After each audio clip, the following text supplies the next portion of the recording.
तो तुम इस समुद्र के पानी को बोल दो कि वो खारा पानी छोड़कर मीठा पानी दे। तुम साधु बाबा, किधर गया तुम्हारा चमत्कार और तुम्हारा मैजिक? चमत्कार सब किधर गया? हमको तो मालूम ही था कि तुम्हारे पास चमत्कार बमत्कार कुछ नहीं है। ये सब सच नहीं होता। तेरे पास कोई पावर नहीं है। तुम लोगों को उल्लू बनाता है। उल्लू तुम लोगों को चीट करता है। बोलो, चुप क्यों हो गए बाबा? दिखा दो तुम्हारा पावर, दिखा दो। हे मां भगीरथी, हे पतित पावनी, आज साधु संतोनी कसोटी मंडाणी छे मां।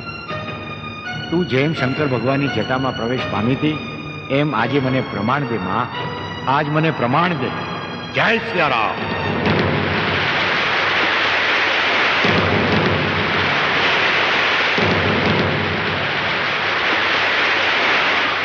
जय सियाराम।